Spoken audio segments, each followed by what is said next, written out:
खबर आपको बता दें, नाइजीरिया के बाद ब्राजील पहुंचे प्रधानमंत्री नरेंद्र मोदी। ब्राजील में होने वाले G20 समिट में शामिल होंगे। तो प्रधानमंत्री नरेंद्र मोदी पर प्रधानमंत्री का स्वागत किया गया और आप देख रहे हैं कि इंडियन कम्युनिटी वहां पर पलके बिछाए इंतजार कर रहे कि प्रधानमंत्री कब वहां होटल पहुंचेंगे।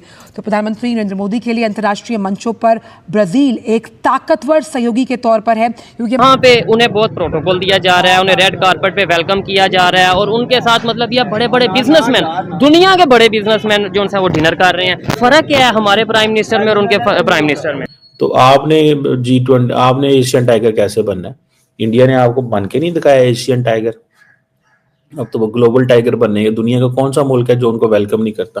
ठीक है, नरेंद्र मोदी को जिस तरह वेलकम किया गया अफ्रीका में, आप देखें ना, अभी ब्राजील में जिस तरह किया, उस ब्राजीलियन लीडरशिप जो है वो आती रहती है, इंडियंस वहां जाते रहते हैं। इंडिया पूरा ग्लोब कवर करता है।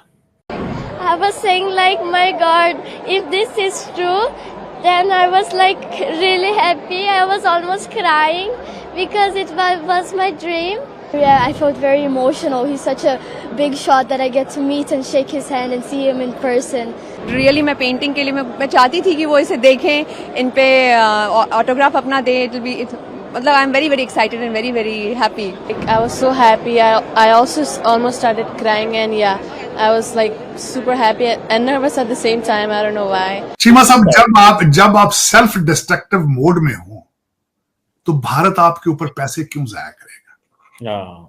और दूसरा ये कि आपको वो पहले ही 100 साल का गैप दे चुके हैं, टेक्नोलॉजी में, सोच में, लीडरशिप में, हर चीज में, इकोनॉमी में। तो वो वो तो अब नाम भी नहीं लेते आपका, और लेना भी नहीं चाहिए मेरे ख्याल। ब्राजील पहुंच चुके हैं यहाँ पर G20 समिट में शामिल होने के लिए। प्रधानमंत्री नरेंद्र मोदी ब्राजील पहुंच गए हैं। इससे पहले नाइजीरिया की तरफ से सर्वोच्च सम्मान से प्रधानमंत्री नरेंद्र मोदी को नवाजा गया है।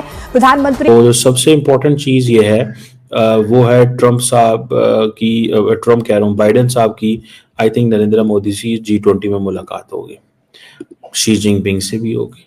ठीक है जी, बड़े अच्छे ताल्लुकात हैं, बड़ा ज़बरदस्त है। अब ये जो ब्राज़ील के अंदर G20 की मीटिंग हो रही है, ये बड़ी इंटरेस्टिंग मीटिंग है, क्योंकि इसमें जो थीम्स बड़े इंपॉर्टेंट हैं। जारी बात है, एक तो हमेशा थीम होता है कि सोशल इंक्लूजन की बात होनी है, इनके ऊपर काम करना है। आपको पता है पाकिस्तान तो ऐसी फोरम्स में नहीं जाता, और ना हमें बुलाया जाता, ना हमारे वज़ीर आज़म साहब कह रहे थे कि अगर हम हुकूमत में होते तो हमने G20 में होना था। भाई G20 में आपने कैसे होना था? G20 में होने के लिए आपको पहले अक्लमंद होना पड़ता है, देन आपको अपनी ईगो कम करनी पड़ती है, फिर हमें लॉन्ग टर्म सोचना पड़ता है, फिर हमें कुर्बानी देनी पड़ती है, फिर हमें जो लीडरशिप होती है वो अपनी लेगेसी छोड़ने की बात करती है। अक्ल होती है कि हमने सिविल मिलिट्री रिलेशंस या मुल्क के अंदर आपने फौज के सहारे से पावर में नहीं आना। हमारे सियासतदानों की कोशिश ये होती है फौज के सहारे से हम पावर में आ जाए। तो आपने G20 आपने एशियन टाइगर कैसे बनना है? इंडिया ने आपको बन के नहीं दिखाया एशियन टाइगर। अब तो वो ग्लोबल टाइगर बनने हैं। दुनिया का कौन सा मुल्क है जो उनको वेलकम नहीं करता?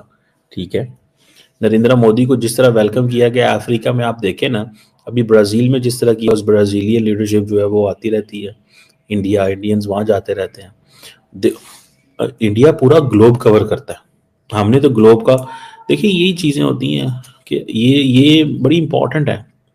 ठीक है जी, आप पूरा का पूरा ग्लोब कवर करते हैं, वो हम ग्लोब कवर नहीं करते।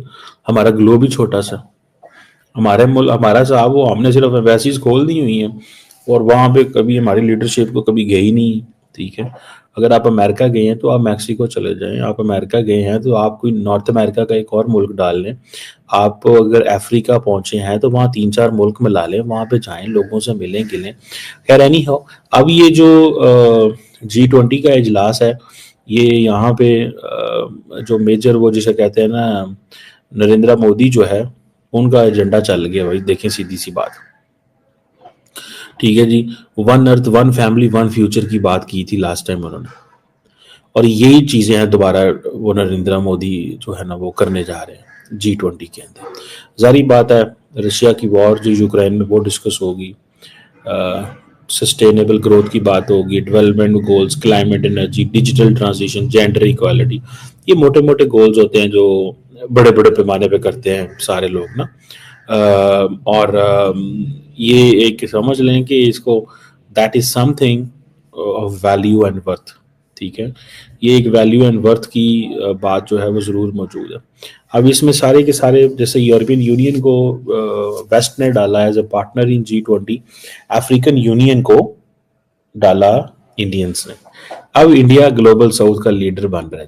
देखें, जो बात सच्ची है, जो बात फैक्ट है, जो बात जिसे कहेंगे ना आप, उन्होंने अपने आप को मार्केट किया, उन्होंने अपने आप को मार्केट किया है, उन्होंने अपनी पोजीशन एक्सप्लेन की है। They are really into this game. ये जो बड़ी गेम है उसका वो हिस्सा बन चुके हुए हैं। और जैसे उन्होंने अफ्रीका को डाला, इसी तरह अब वो हर मुल्क तक भी जैसे वो ना पहुंच रहे हैं। बहरहाल मूविंग ऑन, G20 के इजलास में अब मोदी साहब की आज किससे मुलाकातें होंगी वो तो पता चलेगा, and that's how will talk on this. लेकिन इस साल की एक बहुत बड़ा डिबैकल हो गया, और डिबैकल ये हुआ है कि जो पीरू के अंदर जो एक मीटिंग हुई है, और ये meeting largely Asia Pacific economic cooperation की होती है, उसकी एक फैमिली फ़ोटो ली गई है। उसमें अमेरिकी सदर जो बाइडेन बड़े बुरे तरीके से पिछली लाइनों पे खड़े हुए हैं। अच्छा, वो क्या है कि अब वो लोग उस पर बड़ा क्रिटिसाइज कर रहे हैं। चाइनीज़ आगे खड़े हुए हैं, ठीक है जी, और बाकी लोग लीडरशिप भी आगे खड़ी हुई है। साउथ कोरिया, इंडोनेशिया, पेरू, ठीक है, ये लोग आगे खड़े हुए हैं। कैनेडियन प्राइम मिनिस्टर, ब्रुनाई के बादशाह, ऑस्ट्रेलियन प्राइम मिनिस्टर अल्बानीज आगे खड़े हुए हैं। और जो बाइडेन साहब हैं वो पिछली लाइन पे खड़े हुए हैं। वहाँ पे सिंगापुर के सदर हैं, और रशियन मेरा है डेप्टी प्राइम मिनिस्टर है, और कुछ एशिया पैसिफिक के कुछ और लोग हैं। जबकि 2023 की जब सैन फ्रांसिस्को की हुई है तो उसमें जारी बात है इंडिया वो खुद खड़े हुए थे, and that was like different thing. बहरहाल ये चीज़ जो है हमारे सामने आ रही है कि मुझे तो ऐसे लगा कि बाइडेन साहब भी जो है ना वो शहबाज शरीफ की तरह उनकी भी उन्होंने पीछे खड़ा कर दिया।